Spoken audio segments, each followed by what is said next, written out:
Hey Raghunath, tell everyone about our Patreon community. Sure, Kastuba. The Wisdom of the Sages Patreon community is an incredible online yoga resource. If you like the type of yoga wisdom and culture we share on the show, then our Patreon community is a great next step.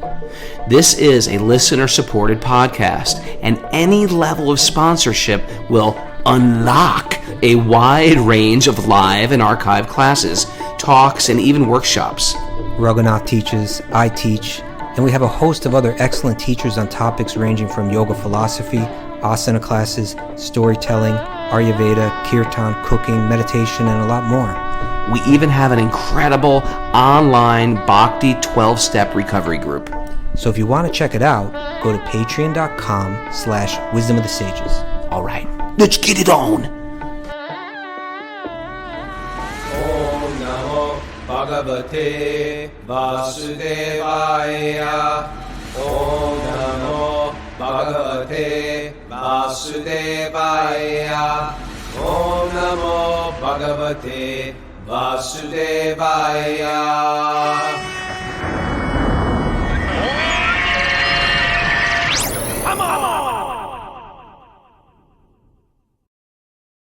Live from the Govardhan Eco Village in beautiful Maharashtra, India. This is Wisdom of the Sages, a daily yoga podcast with your host, Raghunath, and co-host and senior educator at the Bhakti Center in New York, Kastuba Das. Welcome to the show, everybody.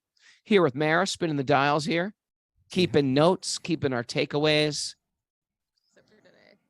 But not, oh yeah, and today is Sleeping Saturday. We're in India. We don't even know what day of the week it is. It's just like, There's no sleep. there's no sleeping in Saturday. It's the same old thing. We're here. What time is it in New York? 7:30? 6:30. 6:30. Isn't it interesting? It's a 10.5-hour difference. How weird is that? Where did that half hour go? It's Like- because it just has one time zone, and it would be too much to have it on either end, so they put it right in the middle. It's interesting, isn't it? Very interesting. Anyway, if you're listening to this on Facebook, welcome. This is a study of the Srimad Bhagavatam, ancient yoga literature. And when I say yoga, I don't mean we're just doing up dog, down dog. I'm talking about the origins of yoga, how to connect the jiva, the lost soul. Ever feel like a lost soul? It's a very common, Yes. reoccurring theme in many people's lives, like mine. The lost soul, trying to reconnect with source. And the Bhagavatam is the essence of how to do it. There's not just one holy book. There's libraries of incredible books of wisdom in India. And that's why India has always been like a hub of transcendental knowledge. When these ancient cultures that we respect so much, Greek, Rome, while they're in their infancy, there are already universities in India. And so we are humble servants of the tradition. And so we study this every day. And we have a huge Wisdom of the Sages community. And a bunch of us join us live on Zoom every day. And if you want to join us live too, others out there or Facebook people out there, all you got to do is email is this lady, Mara at wisdomofthesages108@gmail.com. Now today we got a bunch of students here from the training and teachers from the training. We're going to ask some questions live. It's nice bringing on live people to ask the questions instead of just writing in. But if you want to just write in, we take all questions. We field it all. You just write to wisdomofthesages108@gmail.com and we take your questions. Mara puts them in the file, sends them to Kastuba. Kastuba sends them to me. That's how the system works. That's the chain of commands. That's how it works. Any announcements, Mara? How's your diet been, Mara, since you've been here? It's been great. I love having people cook for me. It's such a luxury. I think it's worth coming here, even if you don't want to learn yoga, even if you don't want to learn wisdom. I think it's worth coming just to have someone wash your dishes every night and cook for you. That alone is like, wow, there's so much more time in the day. Definitely. Okay. We have a Bhakti recovery group meeting today at 9:30 a.m. And then we have the first of the next shloka memorization group meeting today at 10 a.m. with Nityananda Chandra. Nice. And then we also have no show tomorrow. So no show on Sunday. We'll be back on Monday at 6:30 a.m. And then on Monday, we have Ariel Castillo is starting up a weekly asana class for our Patreon members on Mondays at 10 a.m. Eastern time. And I want to just give a big shout out to Seth Lieberman and our entire Kirtan Academy that's about to close tomorrow. We just had, 13 days or so of Kirtan Academy, and these guys flew really high. Great company, great association. Most of them are taking off tomorrow. We're having their closing tonight where they all start to perform. When I say perform, group prayer. Kirtan's not really performance. It's more like group prayer. And tomorrow night, here comes about 31 people for the Wisdom of the Sages retreat. Really excited about this too. Me too. I can't wait. Kostuba? Yeah. How about that's what you say? Me too. Me too. Yeah, let's do it. All right. I'm psyched. I'm stoked. And we got our friend Doyle Garunga, who's also going to teach right there too. It looks if you're watching this on Zoom or YouTube, it looks like Cindy Lunsford is like a painting in the background, but she's just laying on my bed and she's framed out by bedposts. But now that she's laughing, we see it's a human. Just sticking her little head in there. Get out of there. Oh, Cindy's all right, here let's get it started, brother. Come here, Cindy. Let's get this party started. This is Cindy Lunsford. She's a very, very influential and empowered teacher. And I love working with her. And she's one of our lead teachers here at the training. She's got tons of students all over the not the Southwest. It's the Southeast. And also she's from upstate New York. That's where we first met, right? Where do we meet? My first studio up there, Hot Yoga Saratoga. HotYogaSaratoga.com. Good name. Good name. That works. It's a good name. It's catchy. Catchy. And how did you get into Bhakti? Give us a little bio, because I think it's always interesting. Yeah, First of all, you were a lawyer. You're going to let her tell it. Let me tell your story for you. I'll make it more exciting. Okay. I quit law, went to yoga training, hot yoga training, and I got my first Bhagavad Gita there. And I did not read it for many years. And my best friend at the training became a devotee. So she said to me one day, "You need to meet Raghunath. He's in upstate New York."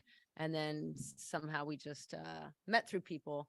And then I got interested and touched my toe in the water for a while. And now I'm serious. She's dead serious. She's a very serious, focused lady. She impresses me.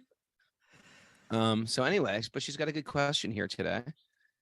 Cindy, come on. Okay. I apologize in advance if I'm not using right terminology. I don't want to be non-PC, but I wrote this kind of quickly. Where are we going with this? Hold it. Hey, Can we do a quick scan of this question? Can I read this first? You got to vet these questions, I right? want to make sure you read it. Okay. If karma is not about retribution or revenge, but rather for us to learn lessons for our spiritual evolution, how can we understand the karma of certain psychological makeups or disorders where the mental capacity for such learning is limited? For example, mental disabilities and narcissism. Or are the lessons in those circumstances more like a subtle body samskara, where one will simply develop greater compassion in future lives just by the lived experience of that past one? I like that question. That's a very cool, deep question. Very. It's hard to try to figure out karma, isn't it? So yes. You want to go take a stab at that? I got some ideas, but Kostuba, Okay. I consider you wiser, even though you're not older. I'm 2 weeks older than you, but you're wiser. Please. You're actually 3 weeks older than me, Raghunath. 3 weeks older. Yet Okay. still wiser than me. Maybe Raghunath. I'm wiser. Okay. In that 1 week, I got real wise. Okay, I'm going to catch up. So, as Raghu Weird mentioned, to I think our mothers could have walked into each other like, "Oh, you're pregnant? How many weeks? Oh, I'm almost due." Isn't that weird to think like that? it's very weird. I mean, like they could have been shopping and like looked at each other and shared a story. It's possible Right. they could have done that. Never yeah. know. Never know. Okay, go ahead. Okay, so what you just said, Raghunath, in one sense, I think that's an important place to start, right? Like karma is not something that is so simple that we can, we like to think of it like, I go and bonk someone on the head, and then tomorrow someone comes and bonks me over the head, and now everything's evened out, cosmologically, or, Yes. but it's actually something that is ridiculously complex, right? In other words, that we're all moving around, and what the theory of karma is saying is that everybody's getting just what they're due, and to make that work is like an incredibly intricate system. But that being said, I don't think of karma when I read about it. I hear about it. I try to understand it. I don't understand it as something that is so simple that we're necessarily always getting it. Like, in other words, our karma is coming to us at every moment, both good and bad, right? Whatever we're getting is we're reaping the results of our past. But how conscious are we of that as we go through? Something bad happens, if we've been educated in this, we start to think about it. Am I responsible for this? Should I be living in a different way? But I think, in a broader sense, we can say that that this karma is a type of, we can call it cosmic sensitivity training, right? It's a force that's a law or force that's in operation to kind of bring us back to the stage where we will be most fertile for developing love and devotion. So that means it's meant to bring us to being considerate, kind, compassionate, generous, etc. It's a law that rewards one for this kind of behavior, and punishes one for us straying from that behavior. Now, we're meant to catch on to it. We're meant to become sensitive enough to see it, sensitive enough to understand it, and want to operate in harmony with it. And that may come through our own life. It also may come through witnessing the lives of others, just witnessing the patterns in the world, and considering the law of karma. So when, for instance, something happens to us that we're meant to learn from, we may not be capable of learning from it. You mentioned a couple states of consciousness that might limit one from being able to understand the lesson that they're meant to learn, right? Like you mentioned that someone might have some kind of disability, or some Narcissism. kind of like complex, some kind of complex or something like that. So those are there. But what to speak of species, right? Like, is the tree capable of saying, oh man, look at me now, I'm in the tree body? Or is it just something that it Maybe. maybe. What have I done? I'm an oak. I hate oaks. I know what I did. I know exactly what it was, and here I am. But in other words, we suffer, we enjoy in this world. We suffer, we enjoy, and we witness suffering, and we witness enjoyment. And then we have the opportunity to hear wisdom, hear spiritual wisdom. It's coming down in many different traditions, and most traditions speak in some way about this idea of karma, right? Whether it's in a relatively light way or in a very detailed way. Within almost any spiritual tradition, you're going to get the golden rule. You're going to get, the idea that, it's better to give than to receive. You're going to get the idea to love others, be kind to others, do unto others as you would want them to do unto you. All of that kind of stuff. That's information that's like, tied in to karma and meant to help us respond to our own sufferings or the sufferings that we see in others, to try to bring us back, but when we get to like the yogic texts from India, the Vedic texts, the Bhagavad Gita and the Bhagavatam and other texts, it's going to give far more detailed information, and we have an opportunity to understand it and contemplate it in greater detail, to reflect on it in greater detail. So that's an opportunity that's rare. Every living being is receiving their karmic due. How many of them are really capable of taking it in and contemplating it and reflecting on it? That's going to be far fewer. Therefore said, when you have that opportunity, take it. Like don't let it slip through your fingers. So I guess, in long story short, what I'm saying is, it may not be so simple that it's like we're sitting in a jail cell knowing exactly why we got there. Now, we might get to that point, right, where we're kind of like, I know why I'm, at least based on my faith, I know why I'm in this position right now. I want to reform. But that's going to be the fewer that are like perceiving it on that level. Now, whether there's, as you mentioned in your question, maybe there's even some subtler way that those reactions shape us. You know, I don't want to be here again. You know, maybe that's true. I don't know if that's true or not, but at least what I can say is that we do have the opportunity to learn from so many different spiritual traditions, and especially from this Vedic tradition, to see karma in our own lives, in the lives of others, reflect on it, and have that conviction. I'm going to transcend. I'm going to learn from it. I'm going to transcend. I Yoga? like Yes. you. I like you, sir. Can I give my 2 cents? I want to My hear two your 2 pipe, cents. my 2 pice. Why not? You know, I was thinking, first of all, it's a big reason why, if we are practicing spiritual life, we have to be compassionate. Sometimes when you see people act like, you brought up this, one of them like was a narcissist, and everybody hates narcissists. Oh, narcissist, and my ex is a narcissist, and blah blah blah, narcissist, and you know, it's like, oh, he really is a narcissist. Whatever a real it is, narcissist, like a no, he's been a clinical narcissist, textbook. textbook narcissist. I've got a book on narcissism, and he checks every box. And instead of hating anyone who's got something like that, bipolar, narcissist, whatever like that, and like, how can they can't be spiritual because of that, no matter what they claim to be, how about just being compassionate to these people? And I think it's our duty as practicing spiritualists to give love, even when it seems like, I don't want to love this jerk. We give love anyway. And part of giving love is giving knowledge, giving information. Maybe they can't hear it from us. So you give books away, you give information away, you give prasad, sacred food away, you give kirtan away, so to speak. And it affects people. And don't underestimate the power of those things. The Bhagavad Gita itself is direction. It's like giving a person a map. Just like Cindy, someone gave her the book.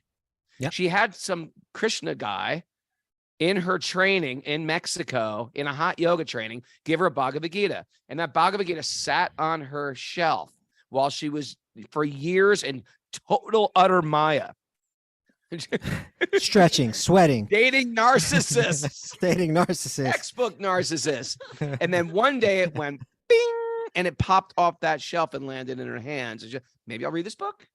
And that started giving her direction. And in that direction, it shows a mirror in front of your face. And in that mirror, you're like, oh, this part of me is ugly. This part of me is ugly. This is a beautiful part of me. I was thinking this, right? Like Cindy, everyone knows Cindy's yoga practice. Like, is like, she's like Powerful. incredible. Can do anything with her body, anything. And she understands, like, that's not my real beauty. My real beauty is my spirit soul engaging in bhakti. That's just something I do for fun and for fitness and for things like that. And she loves to teach and stuff like that. And in that giving of bhakti, that's like a great joy for her. And she takes great pleasure in doing that. And that's something that resonates with her soul. So at the same time, so my point is, if there are people that are incapable of doing it, we've got to become expert physicians at how to administer that medicine while we're taking the medicine ourselves, right? That makes us qualified to give that away to other people. Matter of fact, that's a 12-step thing. You can't even heal yourself unless you're reaching out to other people and trying to lift them up as well. So that's one thing that sort of came to mind. And another thing is, if they are taking, because I brought up this question to Radha Swami just yesterday. Sometimes you meet people who want to practice bhakti, and they are practicing bhakti, but you can tell for some reason or another, they've got some issues, material issues that they're bringing into sacred circles. And maybe it could be something like narcissism, or, anger issues, or bipolar issue, some type of mental issues, or they're ultra critical of other people. Like, how are you supposed to, and they really struggle giving up those things, or maybe it's just woven into their DNA like threads of a rope. What do they do with that? And Radha Swami says, you know what? Sometimes those people, they burn themselves out, but their heart is seen by Krishna. I'm paraphrasing, by the way. Their heart is seen by Krishna, and their sincere effort is seen by Krishna. And maybe they even walk away from devotional service. But sometimes on their deathbed, when everything looks bleak, they reach out to Krishna. What have I done? What have I done with my life? And you see that time and time again. People say things like, what was I thinking? Oh, Krishna. They get this epiphany, maybe privately, maybe on their deathbed, maybe they're in their old age, maybe something like that. So I think that's also people who practice bhakti, that merit stays with you. It's not like you lose all the credit you've done in this life, even if you move away from it. That credit stays with you to your next body. But also, Krishna he gets lodged in your heart in the same way a fish hook gets lodged in the mouth of a fish and the fish can't get it out. Krishna is like that fish hook. He lodges himself in your heart, and you can never forget him. Nothing will seem the same anymore. Nothing of the material world that you even used to like that made sense will not make sense any longer. And therefore, you never forget him. He always stays in the back of your mind, even when you're in total Maya. And I can speak for this in all reality. The worst times of my life, when I was at the lowest point of my maybe material life, Krishna was still with me. I was always thinking of Krishna, and you can't help it. Krishna is that he left such an impression. He leaves such an impression on the bhakta. What do you think about that, Cindy? Thank you. Thank you, Cindy. Thanks for joining us. Thanks for doing what you do, and we're looking forward to seeing you at the farm this summer for more trainings, etc. And who's next, Miss Mara? Chef Mara. Let's get Inga up here. Inga, come on down. Inga from Hamburg, Germany. How are you, Inga? I'm good. How are you? Good. So, how did we meet, Inga? We met in Hamburg at a workshop. You came to visit us, giving your service. Thank you so much. It was a pleasure. Love Hamburg. Miss all the German yogis and bhaktas. We miss Tina Scheid. She's a regular Zoomer. And Tomas from Hamburg. We got a whole posse up there. So, and you're here doing the 300. Yes. Got to speak in this. I got to be quick-handed. So you're doing the 300 hour, and then you go back to your work as a, what do you do again? International Development Corporation. It's like development aid, kind of. Development aid. We're just going to leave it as International Development Corporation. Okay. How's your experience going so far? It's interesting. It's an experience. I love it. I was struggling in the beginning, to be honest, but it's getting much better. We prefer no honesty. Just say you're doing a good job. Is everything's good? Yeah. Please don't be honest on the show live, okay? Look at Mara. Now Mara's in the background, just knitting away in the background like no one's watching. Okay. Inga, what's your question? All right. My question is, well, in the end, by nature, we are all social beings. So how can we bring yoga, bhakti, karma yoga, or any other kind of yoga into our everyday life and pursue the teachings and ideas behind it while still being kind of in line with the people around us, instead of maybe scaring off by religious, spiritual ideas, theories? And I think you were just answering a little bit of that by saying, well, just kind of provide love to everyone, but maybe a bit more elaborate on that. That's the $1 million question. She asked the question of all questions. All right. Would you like to start, Roga? Yeah, I mean, I ended the last one, which feels like I've been talking this whole time, but yeah, I'll start with that. I actually really feel like the Bhagavatam is all about that, because even though you'll hear about Durvas Muni, the sage who's, wandering around, and Narada, the sage who floats around, a lot of the people are like, practically speaking, more in the world than I am. They're like leaders, kings, warriors. And they all come through, queens, and they all go through some like dilemma where they're left to they're challenged by the material world. And instead of reaching for something that medicates the pain, they reach out to God. They reach out in a spiritual way. And it's sort of the Bhagavad Gita and the Bhagavatam themselves are the instruction manuals for being in the world, but not of the world, not isolating ourselves from the world, but insulating. Ooh, we did that. not isolating, but insulating ourselves from this world. In the same way, a fire person, not just a fireman, women can be fire people too. A fire person would go into a burning house because there's a child sleeping, but he's not going to run in there with a squirt gun in his underwear. He's going to have a coat. He's going to have a gigantic hose. He's going to have she may, or he may have an axe or big rubber boots. He's going to be completely prepared. He might have oxygen, or she might have oxygen to wear. Or she might have oxygen, because they're completely they're preparing for hell, right? And the material world can be quite hellish, right? Sometimes. Ever live in LA? It's quite hellish at times, right? So that's what we do with our private spiritual practice, AKA our sadhana. Our sadhana is our boots, our coat, our hose, our oxygen, our regular spiritual practice. Can I wake up early? Can I read a little? Can I meditate a little? Can I sing a little? Can I chant a little? Right? Can I have some type of meditation on my altar a little bit? And can I take that peace of mind, that connection, and bring it into my day?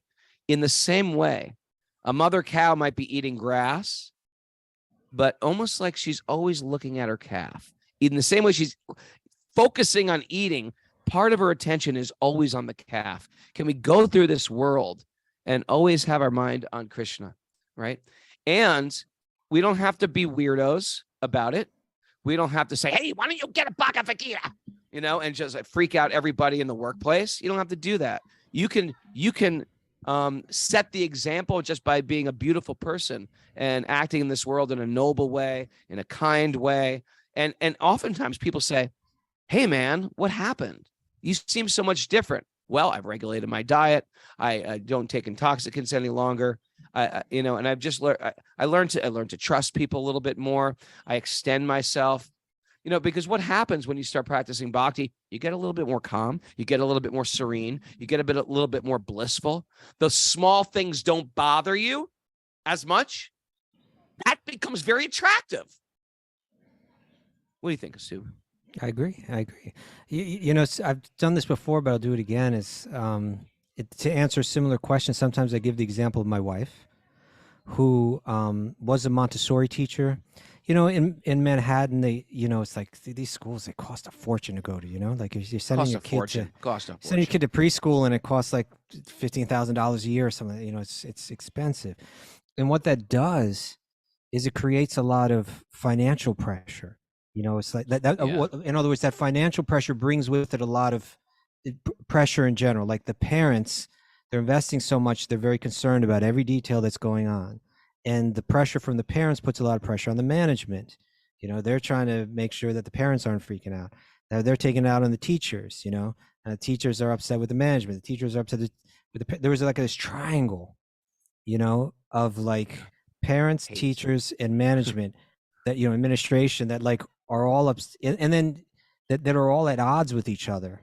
There's a tension in that workplace. And then there's even tension among the teachers and tension among the administrators, even tension among the parents, and then there's all the kids, you throw them into the mix and you got to really, it can be a really difficult situation. Now, my wife went into there as a bhakti yogi, but not advertising it. People knew that she was a little different. They knew she was wearing these neck beads. There's something about those beads that she wore them every day. It wasn't like a regular necklace. They knew it was something religious or spiritual or something like that.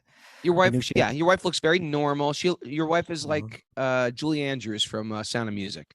She can be like that. Yeah, she kind of floats on in there. She'd be very pleasant. She's like the governess.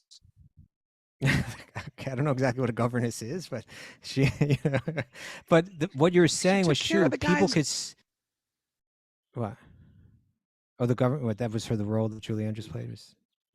She took care of all the kids. She spoke with the British accent. Okay, that's what she did, and she sang songs. Everybody loved her.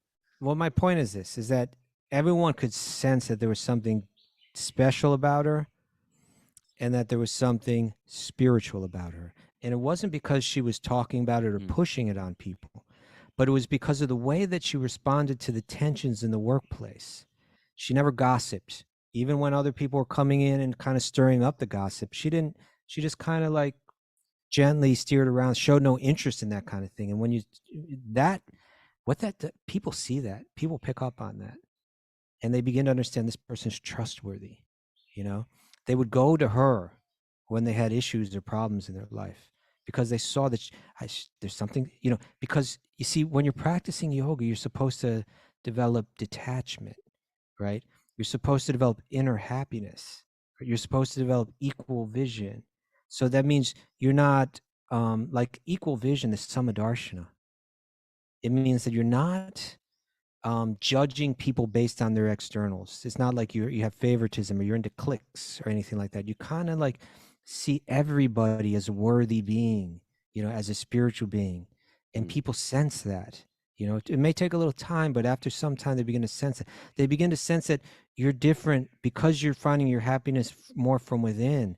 You're not competing for the resources, the external resources, with the same kind of, you know, we all get pushed to a certain level, and then we start to respond like animals. You know, I need this, I need that. You know, we begin to defend, we put up walls. You know, and if they see a person, they're beyond that they're satisfied from within. These are very attractive qualities, you know. So equal vision, happiness from within, we can call that Antasukha or Atmarama. And also the idea of even-mindedness, Samatvam. You know, some days it's easier around the workplace. Some days it's harder around the workplace. Some days there's not so much pressure. Other days there's a lot of pressure. I'm able to have an even mind through it all, right? I'm not getting rocked like everybody else is getting rocked. And that's the way it is. And there's so little trust. And there is so much tension and pressure. Even a rumor of something's going to change can set people going off, even though there's no truth to the rumor. And now that everybody's getting all stirred up and they're fighting. And then the other side is coming and they're fighting back. Hey, that's not even true. And then, you know, some people, you know, a yogi should be able to move through that with an even mind. This is how we practice yoga. It's not even just that I do yoga and I come back and I'm like this, but actually you practice yoga. You practice keeping an even mind in these circumstances. You practice the equal vision. You know, you practice not looking for happiness through any externals. This is called wisdom. This is something that's cultivated by the yogi. This is something that's not cheap. And this is something that even people that don't know anything about yoga, they pick up on and they appreciate. And so to me, these qualities of the yogi, they're real. If we're practicing it with sincerity, steadily over time, they should rise in us and they should be recognizable. And I think, I hope that speaks to your question, you know, like that, these are real. These are not sectarian ideas or even religious ideas. These are spiritual ideas. And I think a lot of people can appreciate it and relate to it. Good answer. Good answer. Well, let's see if Inga thought it was a good answer. Yes, What was our answers, Inga? How did we do? And while you're here, why don't you just tell us which one you like better, me or Kostuba? It was great, and I like both equally. You see that? She got Good the answer. Good answer again. Thank you, Inga. Pleasure having you. Good answer. Juice. I just like saying juice. I like those are my two favorite German words, juice and super good. Super good. Super good. Super good. All right, who else is next on our list today? You tell me. Maya is Maya. Yoga Maya. I think, why don't you just give her the nickname Yoga Maya? Maya is a bright light also. She's like a shining star. You are a shining star. She's got a beautiful spirit. She's been a wonderful joy to have around here. You know what? She brings a lot of love, some high birth. She descended from some higher planet, and she's getting into Bhakti. How old are you? I'm 20. She's what? Yeah, I'm a baby. Wow. She's got like she's got very Dreams? mature enlightenment bhav that goes with her. 20 years old. She's from San Francisco. From San Francisco. Okay. Come a little closer. You got to talk right into this microphone. Yeah, you're going to block out Mara's knitting back there. Okay. How did you get here? Funny story actually. I used to be a Reggio Emilia preschool teacher and quit my Reggio Emilia, that's like type Yeah. of he's an Italian guy, created his whole pedagogy, not Reggio. Montessori, but similar-ish. honestly I feel like there's a lot of bhakti in there in terms of respect for the child and how we move around curriculum, but left that job after finishing college in 3 years, decided I deserved a break. Got an Instagram ad for the program actually and saw it once and was like, oh, that's cool. I'd want to do something like that. And then I kept seeing it. I was like, hold on, I can actually go to that one. So Thanks, algorithms. There you go. so that's how I'm here. I never listened to the podcast before and didn't really know what I was getting myself into, but I'm Don't really so like it at all. So wait a sec. So you didn't know I anything don't about plan Bhakti. on listening to it either. Hold the show. So you didn't know anything about Bhakti either. No, I went to my first kirtan only a few months ago, and to be honest, I kind of thought bhakti was synonymous with kirtan, which now I know it's not at all. There's But more to it. It is. But there's more Right? to it. It's not synonymous. There's more to it. It fits within the Venn diagram. yes, if it's together, kirtan isn't within bhakti. But Yeah. Yeah. And you did, which training have you done or doing? I'm doing the 300-hour teacher training. The whole 300 hours. That's exciting. And how's it going for you? What do you like the most about it? You don't have to say me. I'm sitting here, but you don't have to say that. What do you like the most about it? Unless you like me the most, then you can say it, but you don't have to. Well, not to give you a hard time, but I've enjoyed our philosophy talks the most. Oh, Ouch. Because it's Well, such a wonderful those- topic. It's not me. It's and wonderful sangha. Everybody's great in there. I've been enjoying those talks too. I those discussions, I should say. Wonderful group of people. We want more time with you. It's such a Yeah. joy. Well, we'll talk about that. We'll talk about the behind the scenes that as far as Raghunath, you're no longer needed here anymore. Raghunath, just Stuba will be taking Okay, over. Raghunath, why don't you just hand the mic over there to Mara and just there's cows out there.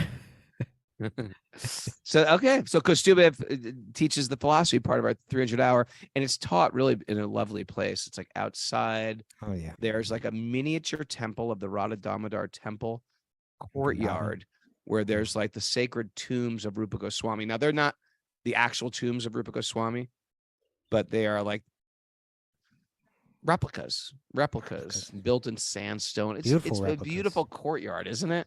It's what a charming way to listen and study. You feel like this could be happening millennia ago. That's a tradition. All right. So what is your question? Your deep philosophical question here? I don't have a very deep philosophical question, but so as someone who's brand new to Bhakti, and I'm so grateful to have found such great Sangha and association here. But once I get home, for people that maybe don't have association, where should I start? There's so many things. If I just read the Bhagavad Gita, I feel like I won't get as much out of it than when we're able to have kind of darshan about it. So where do I start? Are there good resources for me to know of? Well, why don't we ask your favorite teacher, Kostuba? Hear what he's got to say. Since he's so Well, I got some wise. suggestions. I got some suggestions. You know what I think is a book. Are you talking primarily books, videos, things like that? What's that? I didn't hear because the mic was Oh, Mira said podcasts, perhaps. podcast. There's the Wisdom of the but- Sages podcast. Yes. But in terms of maybe like more simple, not like flashcards, but when I got here, there was definitely a lot of like verbiage that I had to learn quickly or like ask Oh, I about. see. So if you don't know those things and don't have people to ask, like it's kind of hard to Google every single word that you come across. Why is everybody calling me Prabhu? What does that mean? We I got to get start that. producing introductory videos, Raghunath. That's what we got to do. That's a good idea. Short Introduction. introductory videos. We got to set aside some time this year, sit together for a week, produce about 25 to 50 videos. That put would be stuff out fun there. and funny. Yeah. Also. But here's an idea. It's not exactly like flashcards, but it's easy reading, but very informative, but told through a story. And that would be the book called the Srila Prabhupada Lilamrita, which is Great the, book. the biography of Srila Prabhupada, but it's written just in such a way that you'll learn about his life, growing up in India, entering into the Bhakti movement, cultivating his desire to spread Bhakti around the world, going through all the different stages of life, as a Bhakti yogi, and then taking it and teaching it, bringing this ancient culture and transplanting it in another part of the world. Through that story, you learn so much. You'll learn the terminology. You'll learn the basics of the philosophy. You'll learn the basics of the history. You'll learn so much in that way that it's about 6 different volumes, I think. But it's not hard to read. It's easy to read. And I think you by the time you're done with that, you will have taken some really great strides forward. What do you think? It's a Greg? good read too. I mean, it's one Great of those edge of your seat. Wow, what's happening next? What's next? And they even have there's volumes of it because is a quite an interesting story, but they even have a condensed version. They do. I think. Yeah. But I would recommend going for the I would whole recommend thing. the small one. But we recommend different things, and that's okay. Difference is okay. That's the lesson today. We can be All different right. and still like each other. All right. So that would be my first thing. I always recommend, books like I don't know if these fit the bill as specifically what you're asking, like to kind of learn all the but books like The Science of Self-Realization is a really nice book to learn a lot about this. And of course, we always love Radhanath Swami's The Journey Home and The Journey Within. The Journey Within is an excellent book to get a lot of the basic ideas down to. Yeah. Journey Home is nice because, like the Prabhupada story, I like reading people's story. You know what I mean? People's stories, their memoirs, what they're going through, and their transformation, and how the universe sends certain people to them, and then you start to pick up on the link because it is a different culture. There's different songs and different prayers and different language and different alphabets and different outfits and different foods. So yeah, those tell it within a story. And I think those are great intro books where you're following the story. They're gripping. It's not just some philosophical book, but it's peppered with deep philosophy. Yeah. All right. Thank you. Great. Thank you. All right. Thank What's you. your favorite part? Oh, you told me already. Just get out of here. No, we love having you here. You've been a great light to this whole community, Totally. and we're just going to stay connected. What do you say? Yes. And there's people. Okay. Satya has a surprise for you. Ooh, Milwaukee surprises. I didn't hear that. They said they have a surprise for me. Oh. Her and Satya. Okay, great. Oh, I thought it was for me. It was actually for me, Raghunath.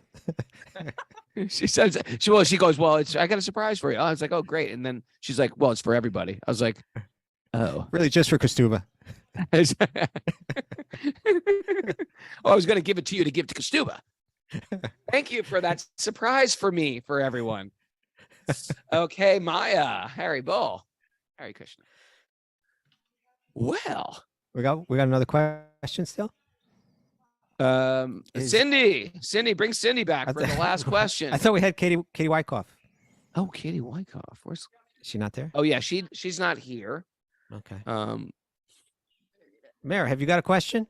She's got a question from No, but I have Katie. Katie Wyckoff's question. Oh, okay. Why don't you pretend to be Katie Wyckoff? She's so enthusiastic and sweet. You hold a little, I don't think I could Gopal compare. Krishna in your hands. Yeah. I will say Katie Wyckoff.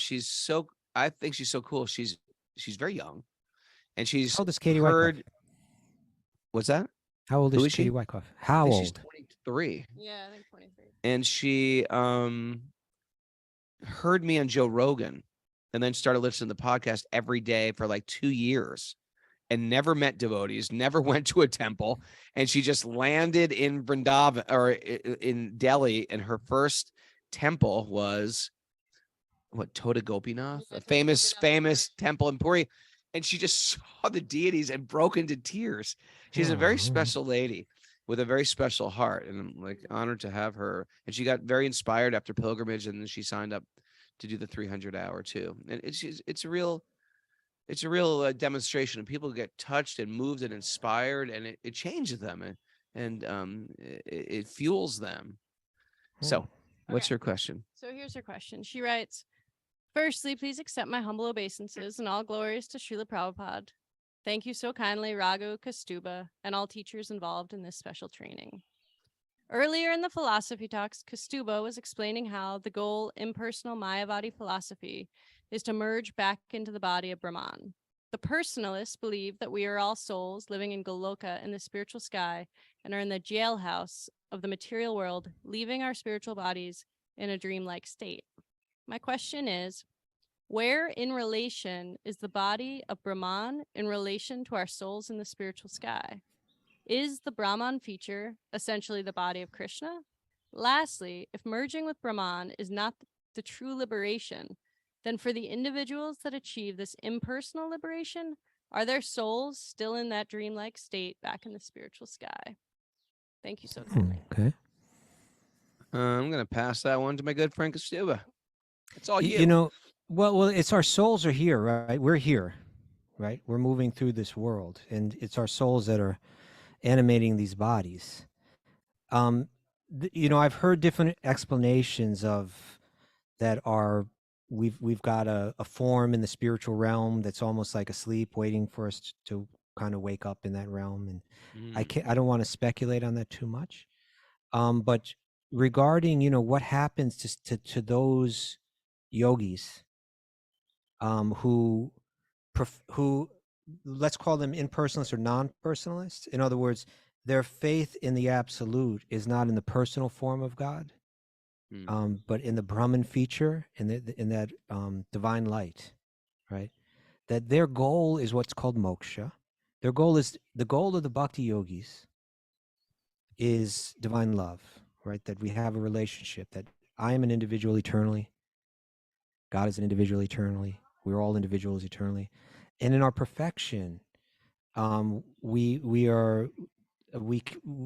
love one another in beautiful ways, you know, and that's an eternal thing. But there are others to whom that's not the goal. There are others to whom the goal is eternal peace in the divine light, and their faith is that I am God. I just need to merge back into that oneness and exist there in a state of eternal bliss. Now, what the Srimad Bhagavatam says is that state is actually not eternal. It feels like liberation. It feels like I'm finally entirely free. But what the Bhagavatam is going to say is that that's not entire freedom. And there's an important verse. It comes in the 10th canto of the Srimad Bhagavatam, when Krishna is in the womb of his mother, and the devas, all the demigods, right? All the devas are offering prayers to Krishna in the womb. And then here's one of the prayers that they mention, and it's saying it kind of comes with a little preamble. This in the translation, it says, someone may say that aside from the devotees, aside from the bhakti yogis, aside from those who aim for that eternal divine relationship, who always seek the shelter of the Lord's feet, there are those who are not devotees, but who have accepted different processes for attaining salvation. What happens to them? In answer to this question, Lord Brahma and the other devas said, and this is the verse, O lotus-eyed Lord, O Krishna, although non-devotees who accept severe austerities and penances to achieve the highest position may think themselves liberated, their intelligence is impure. Impure meaning love isn't their only aim. Their aim is actually peace or freedom, or let's say relief from material suffering. So to be entirely pure-hearted, one needs to be even free from that desire, right? To be totally capable of this eternal divine love, one has to be free of all desires. And the Bhakti yogis see that as also a separate desire, or you could say an impurity within the intelligence, or an impurity within the mind. So I'll read it again. O lotus-eyed Lord, although non-devotees who accept severe austerities and penances to achieve the highest position may think themselves liberated, they feel like they're liberated in that state, their intelligence is impure. They fall down from their position of imagined superiority because they have no regard for your lotus feet, because they haven't developed devotion, they haven't developed love. they don't find what the yogis call Atma Suprasidhiti. They find peace. They find tremendous relief. And they may exist in that realm, feeling liberated for a very long time. And once Srila Prabhupada was asked, well, why do they come back from that Brahmajyoti back down? Do you know what his answer was, Raghunath? Yes, I love this answer. Why don't you share it He with us? says, they're in bliss, they're in peace. There's no more material distress. Why would they ever leave that? And he said, because they get lonely. Because they get lonely. It's like the jiva. The jiva is meant to interact. The jiva is not meant to be alone. The jiva is a soul being. And even when the jiva gets away from all pain of this material world, the jiva still wants, the spirit still wants interaction with other beings. Now, sometimes we get so frustrated with beings on this We planet. don't want them anymore. I don't want any more beings in. I want to unbeing myself from everybody, from my kids, from my spouse, from my dog, even, or whatever it is. Usually the dog's like, the only dog's the only the one that last loves one. me. The last one. Everybody else I'm sick of.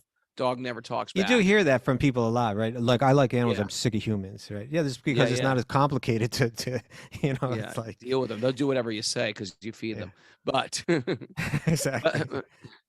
but the point is that we're sick of material relationships, but we're like white belts when it comes to developing spiritual relationships with people, and that's a hard task. And I feel like we're working on it. I feel like part of being part of our community, we have a very big Wisdom of the Sages community, and we are working on spiritual friendships.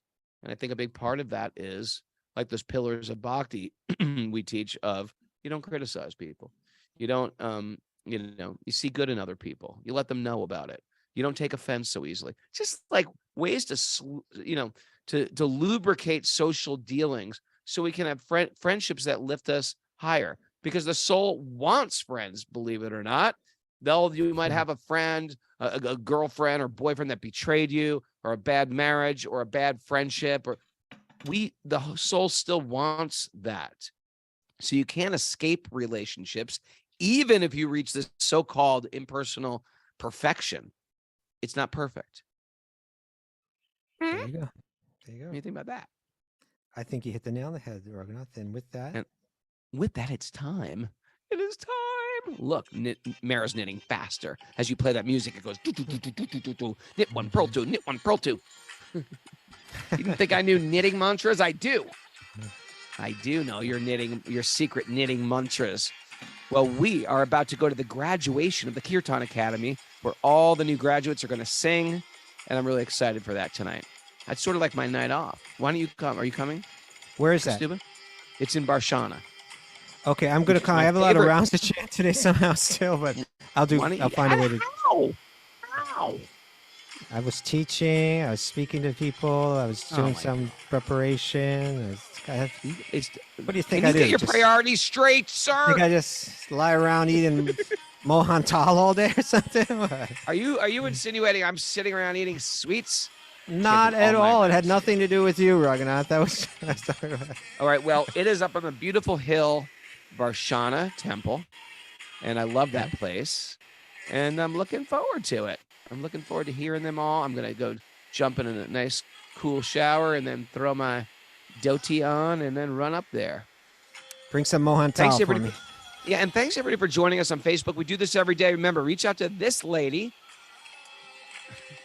Chef Mara, at wisdomofthesages108@gmail.com. Hey, we want to give a shout out to anybody who wants to go to Italy with us. Our 3rd annual Italian Tuscany pilgrimage. We go, it's not a pilgrimage, well, it's a Wisdom of the Sages retreat. We have live, we have great food, we have classes, and then we go to cool places too. And it's just all of our community coming together, and it's fun like anything. It's one of my new favorite things to do in the world is hang out with Wisdom of the Sages people in beautiful Tuscany. And we stayed in an ashram. We stayed at Ashram Castle in the Tuscan Hills. Villa. Go to wisdomofthesages.com and go under events and click on Italy. I think you should figure it out there. Or you can email WOTS, Wisdom of the Sages, WOTS, Italy @gmail.com for more information. But you got to leave, if you're interested, leave a deposit because this sells out. And it's a great way to go to Italy as well. It's a great way to go to Italy, actually. You know